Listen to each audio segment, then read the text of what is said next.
It gives me great pleasure to declare open the New Testament Church of God Faith Tabernacle building for worship, for the service of God the Father, God the Son, and God the Holy Spirit. And I do this in the name of the Father, and of the Son, and of the Holy Ghost. This is not just a building, you know. It's more than that. It's a place where people can come and find peace and comfort. It's a place where people can use, as I said, for a whole range of, you know, social or family type events. It's a very, very big church. Remember the size of the tower as well. The tower's vast for the size of the church. So no, it's just an impressive building. And the quality of the restoration work that's been done in the church already, some of the timber work for the roof is really astounding. It's very, very nice to see quality work like that done in a building where it's worth doing. This is a fabulous building. Cheetham Hill is unique, really, in that, you know, you can walk within this block almost from the church to a Sikh Gurdwara, and then of course at the top of the road, right at the top of Cheetham Hill, to a synagogue. I live down Waterloo Road, and in my back garden I can see the, what do you call it? Steeple. Yes. I can see all of it there. And I thought, there's St. John's, there's St. John's, you know. And I thought they're going to leave it there until it fall apart. It's got the new roof. You know, it just like, you know, it's the Cathedral of the North. we feel that as a church here, then we have quite a very important impact in terms of pulling people together, a great opportunity to really just pull people together. Then I came and I saw this church, St. John's.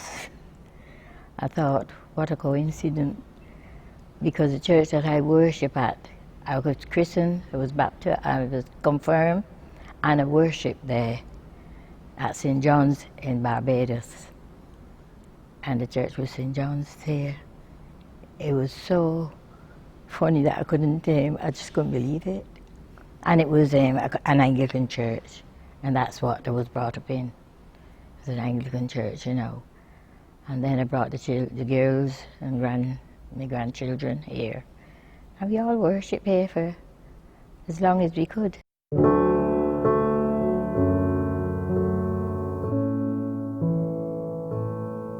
So when I came to Cheetham Hill in 2008, I actually came to a church that was steep in history, having started in June 1971.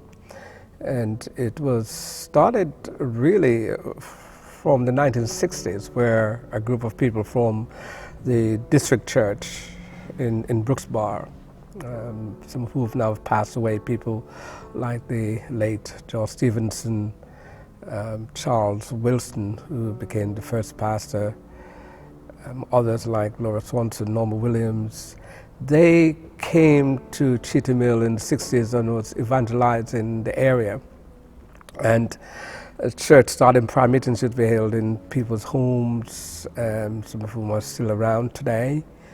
And in 1971, the church actually was started. I think it was the 19th of June. It started at Cheetham Hill Town Hall, and Bishop Hutchinson, Glenford Hutchinson, was the district overseer at the time.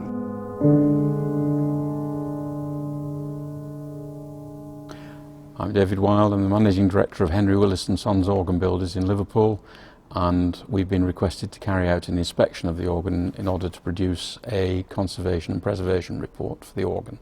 When I was 15, I think, I joined one of the local organist associations, and one of the first visits I ever went on was actually to this church. We've been working on restoring, this building since then. Obviously, a great deal of work has gone on, and really thanks to everyone, people from my church, from our sister church, Brooks Bar, local people from the community who've helped, to have an interest in the church. It's the largest church in the area. It holds about, the capacity is 600. It's slightly reduced now because there are some changes that have taken place, but it still can hold probably around about 450 people. And so that makes it quite significant in terms of having community events,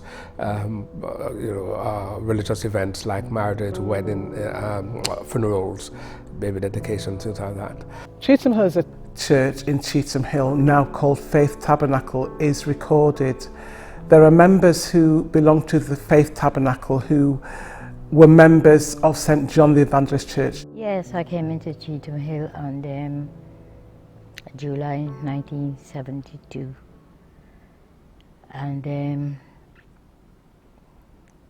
before that, we came to look at the houses that were up here, and then we choose the one that we're in now, because we bought it after, But it was different to where we were before, But I still used to go to church at St. James's Church in Moutrey, because that's where I lived, But because the area was going to be demolished, people was choosing places where they should go, and this is why we chose Cheetham Hill. It was quite different to Moutrey, really. But we enjoyed it. I brought the girls with me and Lionel, my husband. And we had an enjoyable time.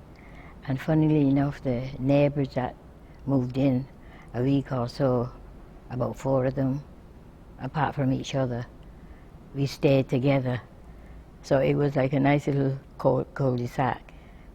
They were English people. I was the only West Indian in that area, in the street. But we enjoyed it. Cheetham Hill is home to a multi-ethnic community, a result of several waves of immigration to Britain.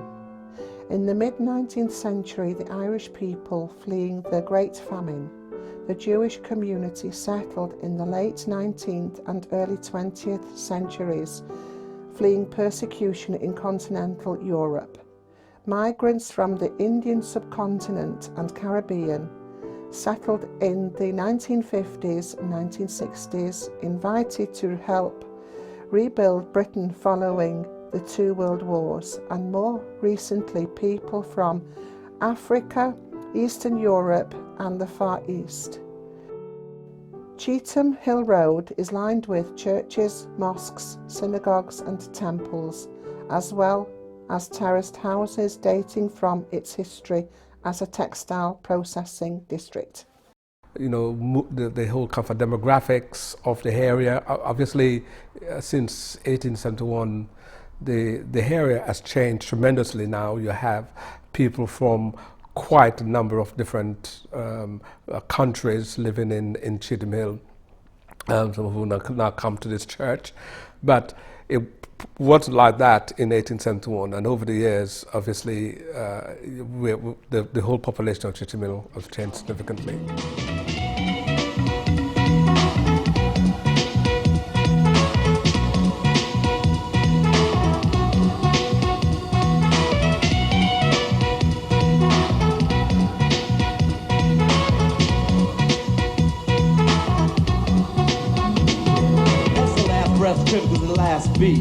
I look to the sky to drown the devilish heat. I feel it closing, they're getting higher and higher. Each foul flame from the same hell. I'm Johnny J. Cheat a million, I guess you call it. I'm proud to grow up on these streets. I'm proud to be,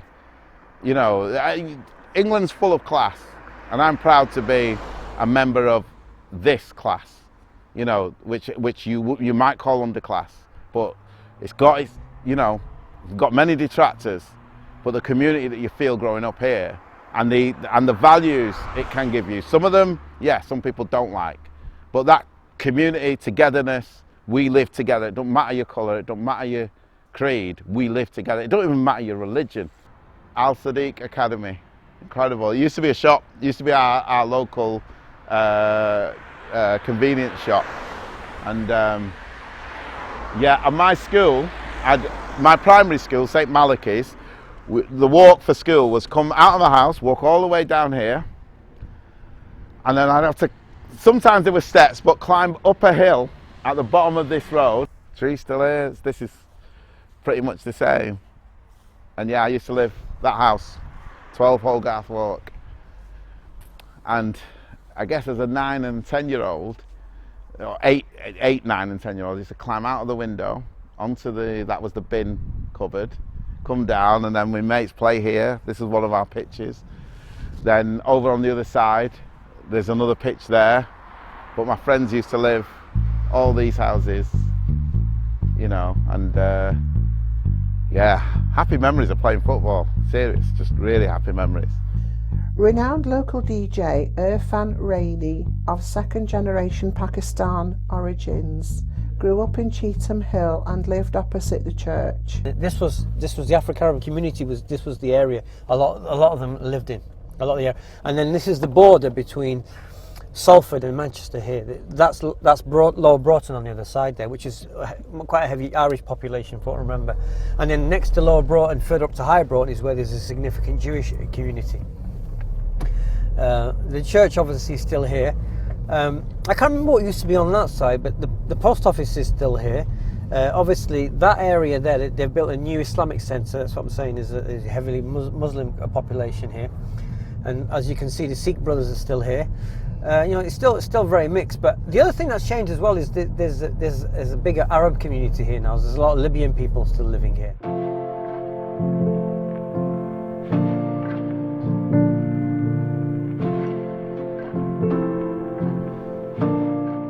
So my mum and dad, I think they came in the 60s, and I think they've always lived in Cheetham Hill. Well, they always settled there. I was born in Cromsall Hospital,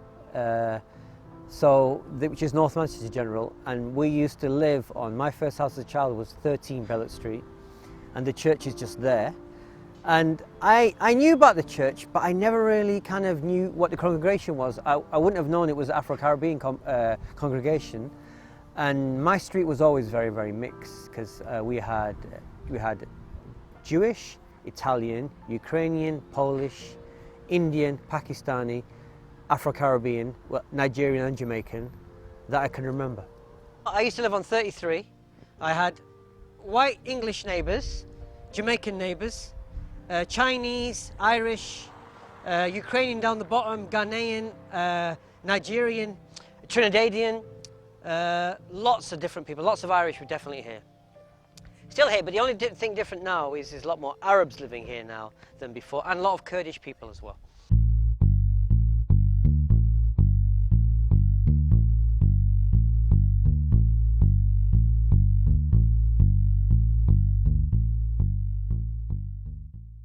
So wait a second, so you managed my team, was it called Chuck City?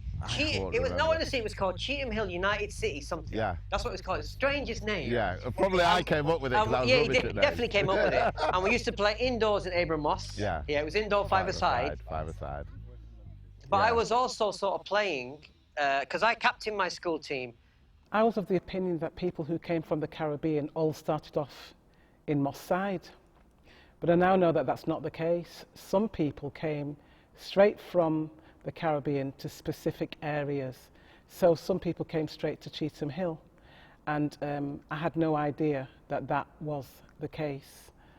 They came to people that they knew who were living in those areas, and really not as I thought. When they came from the Caribbean in the 1960s, there wasn't a New Testament Church of God in Cheetham Hill. And this was the church that most of them went to. Family members, you know, people got married here. Their children were christened here. They had the funeral service for their departed beloved here. And some have served in the choir here, and they've been attending this church. in the 60s. They have a close connection to this church throughout the 70s, 80s, and 90s, and even when I arrived here in 2008. I remember you telling me, Mum, the reason why you moved from Jamaica with Dad to come over here was a better life, right? So, which job did you do first, and what was the best? Where did you live? Where did you guys live first, way before I was born? Well, I didn't come with your dad. I met your dad over here. All right, okay. I come to Manchester, and my first job was auxiliary nursing in the hospital. Okay. When the relationship progressed on, and when he proposed, what was that like for you and everything? That was all right for me. Alright. Well, here's the proof of the wedding photos. August the 24th, 1960, Mr. Uriah Buckle and Mrs. G. Buckle passed the piano at St. John Church, which is now New Testament Church of God, as we see. Sister Mary, or Mother Mary Slaven, as she is affectionately known, came to live and work in Cheetham Hill. Mother Mary is an active, vibrant member of the Faith Tabernacle and local community and has a strong link with the church, what was formerly known as St. John the Evangelist. She is a regular and willing cook for the group. I came to England 1962 and I came right in Cheetham Hill to live. The first street I was living in, it was called, this same street, Haywood Street. And then I get a job in North Street, that is off Cheetham Hill Road. And the place there, the factory was called Prodex Empress. And I used to make foils, cling foils, fridge bags, and many more things used to work. And my first wages was £5. But that £5 could feed a multitude. It go a long way because Cheetham Hill was Cheetham Hill. The kitchen, I'm busy cooking rice and peas and curry. Now there's a reason why you're cooking all this beautiful food, isn't there? Because you come. Oh, right. To entertain you lot. Oh, brilliant. The boy taking all this. Brilliant. Oh, that's really nice. Lamb. Okay. Curry. That's curry. And this is the rice and peas. I'm looking forward to that. And as you see, I need a dishwasher. I've got to be washing the pots with my hand. People like Mother Mary also attend activities connected with the church. Today we'll meet a few of the group who work or live in the area. I never live in Cheetham Hill, but I work in Cheetham Hill in the 60s at a place named Henry Wall Works down by Lord Street. And there was a lot of, it was heavy work, there was a lot of African, Polish, Ukrainian, and in the end, a lot of Pakistanis started to work there. And I come friendly with the Pakistani, quite a few Pakistani, and then so give them a lift home, take them home sometime, so live up Holloway Road in the center. And they invited me for a cup of tea this morning, and in those days there wasn't a lot of Asian shop around. And I gave them a lift home, and when I went to their home, they invited me upstairs, the room facing the front of the street, or the top of this house. And there was 2 double bed, There was about 7 of them living in that room. And there was night shift and day shift in the wall works down there. And then when the morning shift come in from work, the night shift get up, empty the bed, they could go to sleep. And to my surprise, there was 2 sheep in the room, in the corner. Really? Yeah. And I suppose because those days there was not a shop around, like they call them all meat shop. In those days there was a lot around then. So I assume that they cook their own, kill their own all meat in the backyard. And a very nice Asian family, Pakistani family. In those days, as I said, there was not a lot of Asian shop. There was maybe 1 or 2 Indian restaurant, Pakistani restaurant. Wasn't that like now, being different in those days. But I said Carey Spring is known, Carey Spring was the next iron foundry near there.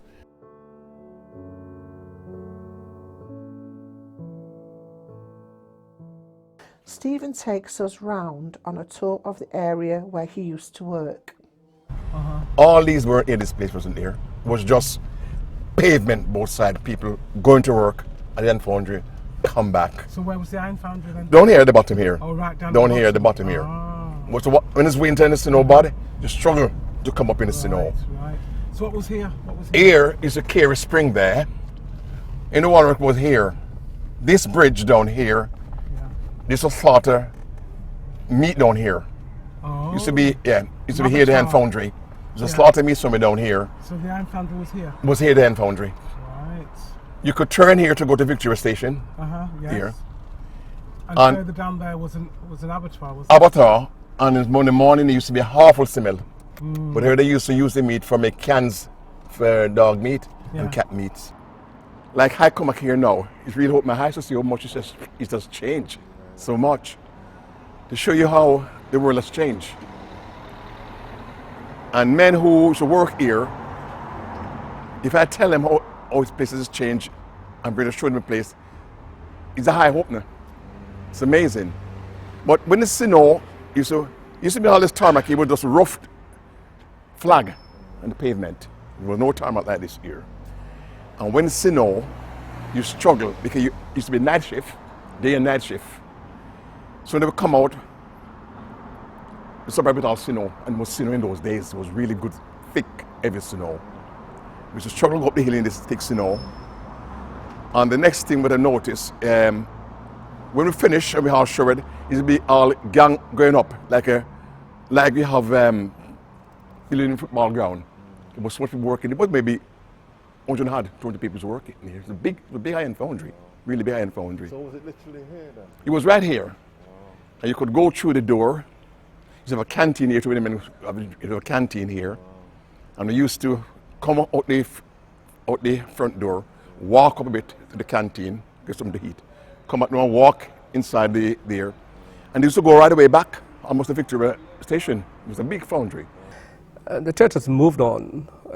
After a few years, they then moved to another building, Kenneth House, and Bottom Road. And then from there, they moved to another building, St. Albans Church, at the bottom of Waterloo Road. In fact, the very road that this present church is on. And after a while, they sought their own building, which they purchased in Bond Square, I believe in 1977. But the building became, I understand, derelict. It was unmanageable. They couldn't carry out the repair, so they sought their own permanent place. And they acquired a property at Tomerton Drive in 1994. They actually purchased that property, and then they moved there. And that was the place that I came to in 2008 in Tomerton Drive. Obviously, the congregation had grown during that time. The Oldham Church was closed around about, I believe, in 1999. They actually moved and joined the brethren at Tomerton Drive. So when I came here from London in 2008, someone called Michael Slaven was actually leading the congregation at Tomerton Drive. In fact, Pastor Wilson, when the church was established in 1971, Pastor Wilson became the first pastor, and then in 2001 he had a stroke. Michael Slaven took over. When Pastor Wilson passed away in 2004, then Michael carried on in the leadership role until 2008. Myself and my husband time in Cheetham Hill. I was the president for the church, and we had more fellowship with the brethren.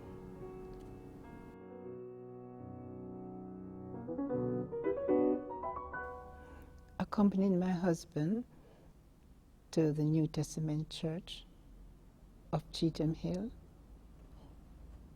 I called my husband, Brother Wilson, and he called me Joyce or Mom. It was a pleasure to be in Cheetham Hill. Mission had been our heart's beat. And the reason why is because I love to reach people and care for them. And it was really delightful to be in Cheetham Hill after leaving the New Testament Church of God, Brooksbar, which my husband and I were members there.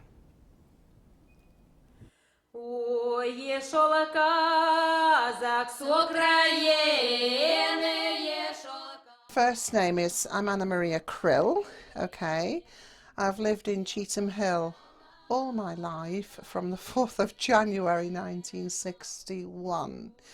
I'm of Italian, Ukrainian descent, so I do come from a multicultural background. I've been coming to Coffee Morning for just over 12 months now because of my need to keep fit. Basically because in 2014 I became unwell after developing pneumonia, and I ended up in North Manchester General Hospital. When I was growing up from 1961 to 1969, it was basically Jewish. When I was born, my neighbours were mainly Russian Jews that came here possibly the turn of the last century. Where Pastor Buckle lived was Jewish before she moved in. The house that my father bought in 1957, Jewish, Russian Jews. Number 11 Kelvin Grove, English. 13 Kelvin Grove, Jewish.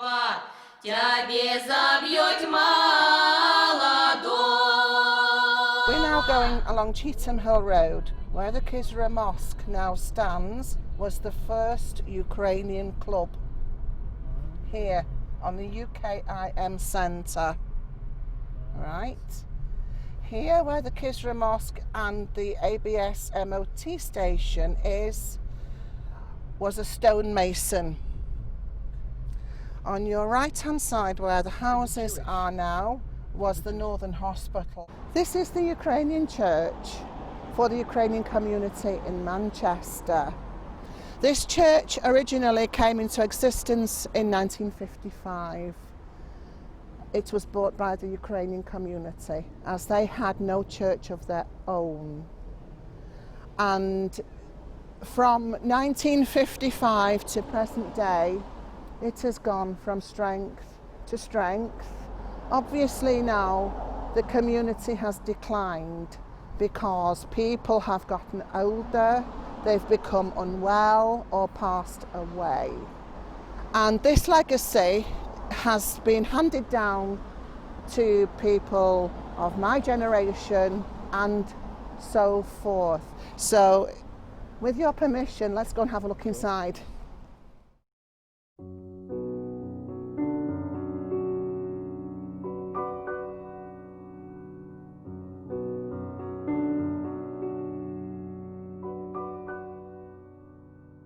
Our connection with the Ukrainian community was through the Caribbean events that we held at the Ukrainian club. Yeah. And again, as part, don't forget, as part of the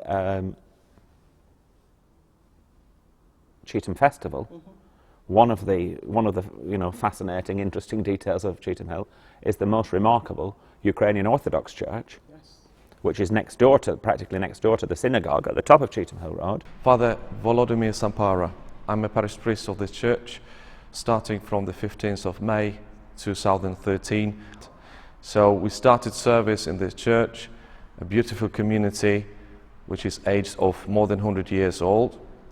So the first inhabitants of Manchester arrived approximately in 1893 during Austro-Hungarian Empire, those times in our Ukrainian land. They were looking for better life, and they were traveling to the bigger and new worlds of America. And someone stranded here because they did not have funds to start traveling on their ships to the United States, to America or other countries.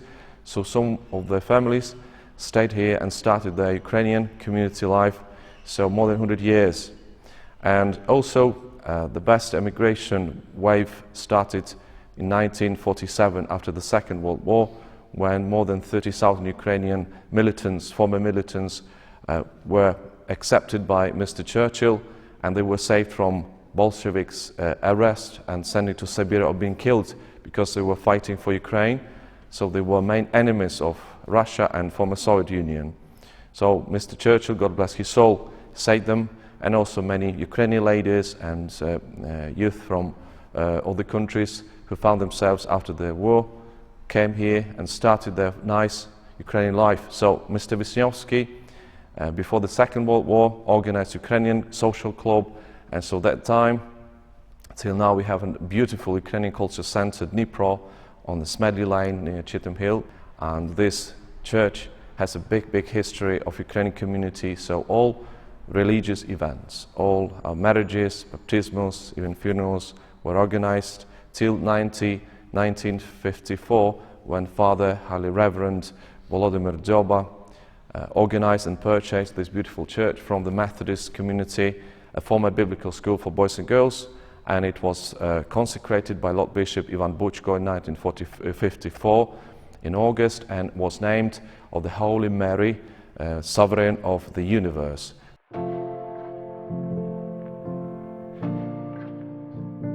At the Coffee Morning, they've been having that session for a number of years, and that is open. It's a drop-in, so that's open to quite a number of people, to anyone in the community. And a lot of the people who attend that Coffee Morning are from this church, but we do have people from other churches as well, and people from the community attend as well. And so it is quite important really just to maintain that kind of a social program of the church. It's one of our main social programs that we do. Obviously we're looking to do other things, but that provides an important link to here. A lot of the older members of this church and the people who attend the Coffee Morning, they know this church very well. When they came from the Caribbean in the 1960s, there wasn't a New Testament Church of God in Cheetham Hill, and this was the church that most of them went to.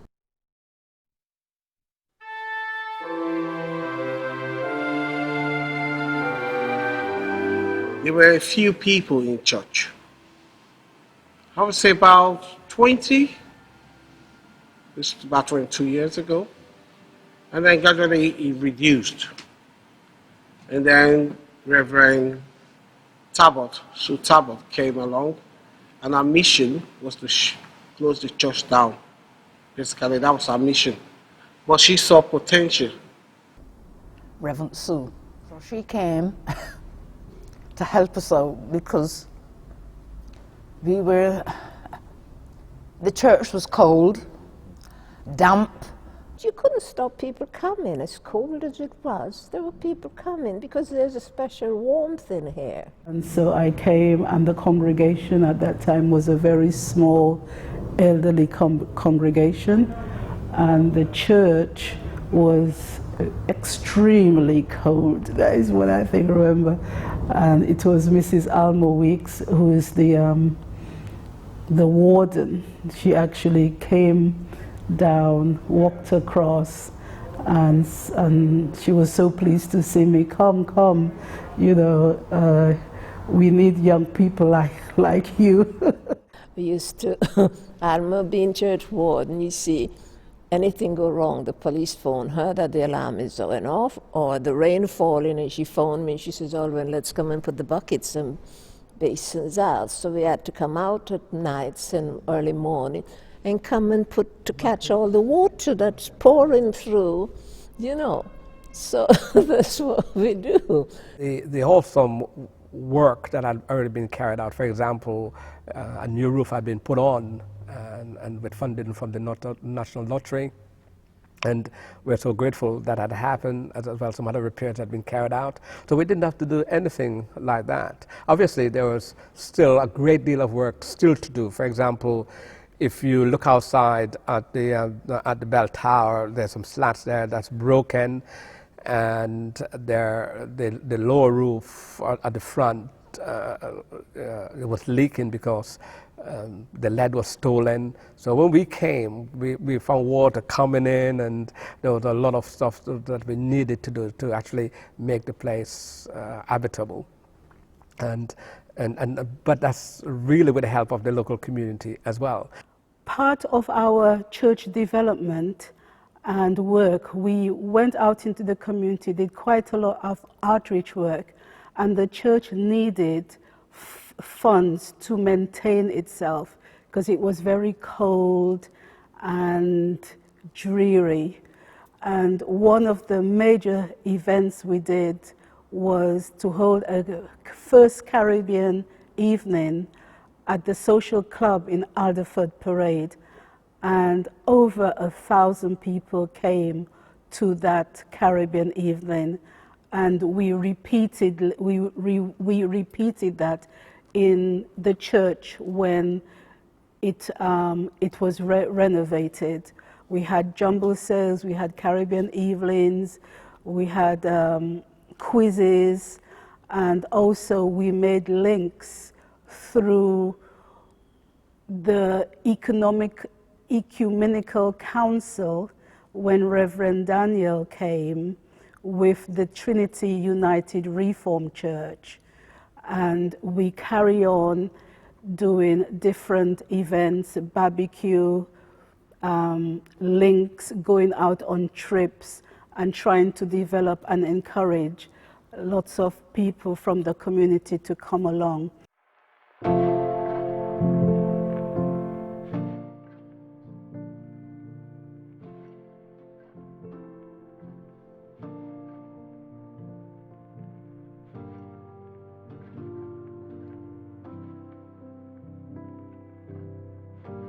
Bishop Stephen Lowe had been instrumental with Susan Gabriel Talbot in saving this church and getting it through the Diocesan Mission and Pastoral Committee, because there was a lot of opposition to whether it was wise to be spending all this money on this church.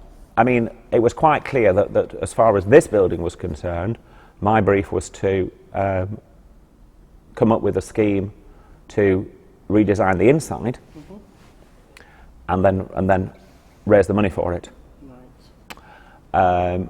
And over the first 3 years, from 2003 to 2006, we started to do that, and we got various people involved to help us. We had a consultant called the Reverend Mark Waters, who worked for Church Action on Poverty, an Anglican priest from Liverpool. He helped us in what's called a Planning for Real exercise, involving one of the local schools. We had very, very good close relationship with Temple Primary School on Smedley Lane, great relationship with that school, and they helped us with that process. We did various open days and sessions for the wider church and community to get people's input on what they wanted to see in this building. because it was quite clear that we needed to turn it into a dynamic community centre, a vibrant community centre, as well as the home of a worshipping congregation. Abraham Moss itself is closed because it used to be very contained, and now it's opening up more. Yeah, these are some of the changes, really. I've done this right for maybe 20 years, 25 years, maybe 20 years. Yeah. Wow. I don't even, are we allowed to drive in here? Abraham Moss High School. Yeah. It's got a bit of a Jewish name, that, hasn't it? Abraham Moss. Yeah, I think so. It must be a Jewish connection. Abraham Moss used to have the recording studio, and the Abraham Moss Theatre used to be there. Right, I'm Jade of Mystery. I worked at the Abraham Moss in the theatre about 30 years ago now, I think it is. I was there for about a year, and I was the rookie theatre technician, stroke looked after the little like track recording studio we had there.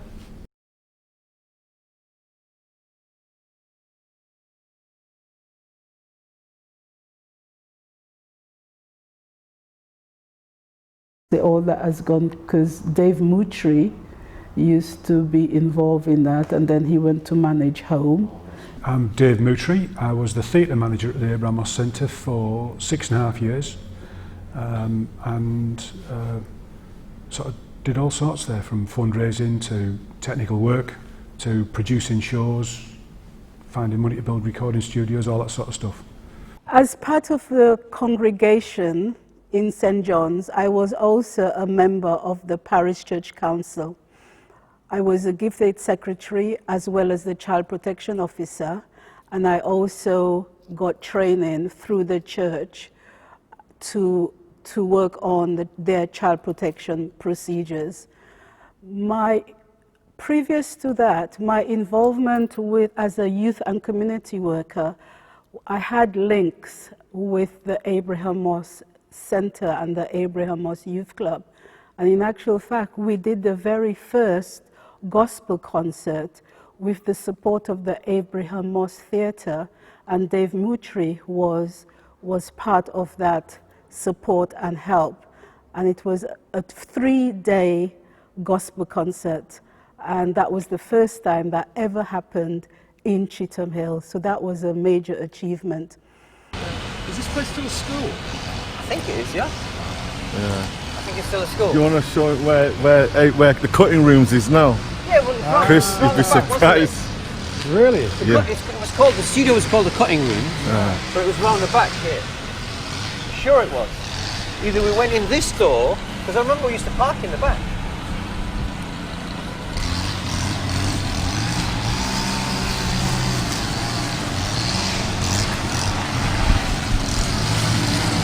Yeah, here. Well, this is where the cutting rooms was. Yeah, I'm sure we used to enter around the back here. Yeah. No? I don't even recognise it. I know, I don't recognise, because it's a little school play thing now, isn't it? It was really interesting coming into the theatre and being able to work with some of the people from the FE College, because I think it was North Manchester College at the time, and the Abraham Moss at the high school were both in the same building, and the youth service, etc., had got really strong networks in the local community, so it meant I could get very quick access to a wider community, and it was, I thought it was really interesting because you'd have people from Pakistan, India, first and second generation, from Africa, from the Caribbean, from the Ukraine. There was quite a big Jewish community from different parts of the world. Irish, there was quite a strong Irish community there as well. And what I found really interesting, and I don't know whether this is looking back rose-tinted glasses, but actually there was a lot of sort of rubbing alongside of each other quite nicely. People, got on with stuff. I don't know whether it was something to do. It felt like a small town that was 1,000 miles away from Manchester city centre. It felt, it was much more of a community on Cheetham Hill Road, And although it was part of Manchester, it felt like it wasn't. I mean, today, I don't go up to Cheetham much these days, but whenever I do go, it still feels the same to me in that respect. The diversity I've seen on Cheetham Hill Road, I've not seen anywhere, not even in London. In London, you kind of have, you know, you go to one area, then there'll be a lot of black people. And then you go to another area, there's a lot of Jewish people. And then you go to another area, there's a lot of Asian people. In Cheetham Hill, even though there's a lot of Asian people now, you're still seeing everybody. You know, like you'll see some Jewish people, you'll see some black people, lots of black people, some white people, some Irish. You see the whole community. And it feels like it's the most multicultural area in England, probably. I don't know if I'm qualified to say that, but Cheetham Hill feels totally multicultural. New Testament Church of God in Cheetham Hill is a small church with a really big vision.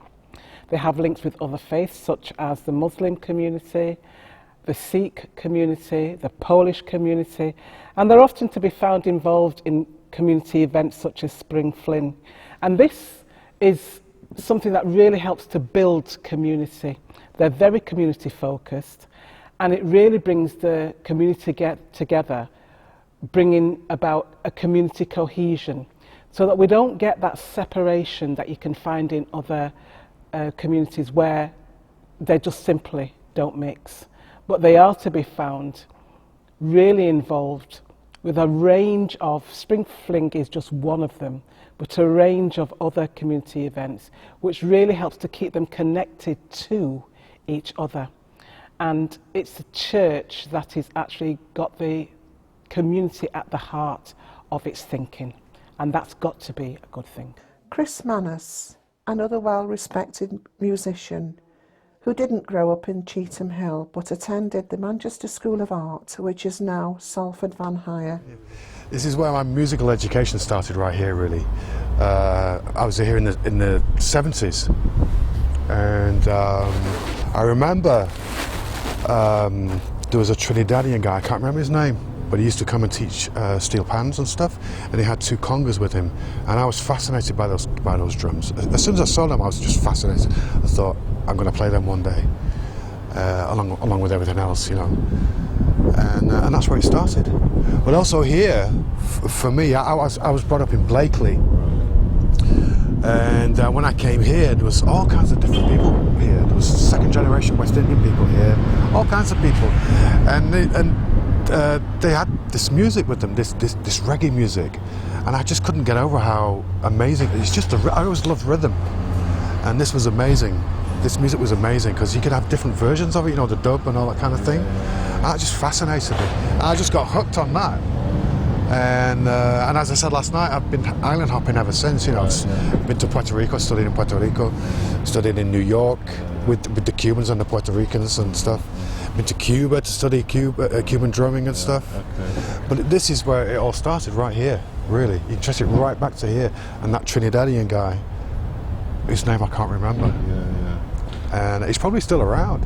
What was the school called? It's called the High School of Art. Yeah. And this is talking to you, this is the first time I've really spoken about it, because my youth wasn't too happy, really, and I've just kind of left it behind, you know what I mean? But it feels good just to, you know, to come back again and just talk about it, you know. And it's right next to Strangeways of all places. That's right. That's and it was the old story where if you couldn't see the tower, if it was foggy, then you could have a day off. I don't think that ever worked out that way, but that was the story. And it was a good school. I do remember it was a good school. The teachers actually cared about you. Really did care about you, you know. During filming, Chris decides to visit the church featured in this film and has a tour of the building. As you can see, a lot of extensive work, all those new beams up there. Yeah. Had to be replaced. Stuff in the Heritage Centre, and if you look around the sides as well of the building, you can see all the new woodwork that needed to be put in, all the new joists. But it had to be done very, very carefully because of the building, and it had to be done in consent with the the Heritage Lottery Fund, because what we're preserving is the heritage of the building. Of course. So, yeah. It's amazing. It is amazing. Completely beautiful. It's such a beautiful place. It looks bigger on the inside. Yeah, it's lovely. Than beautiful. So what they've done is, to carefully preserve the work as much as they could. And as you can see, we've got this, but it's a lot of money. A lot of money. Yeah, it's been used well though. Oh, I tell you, it's beautiful. We had our opening in June this year.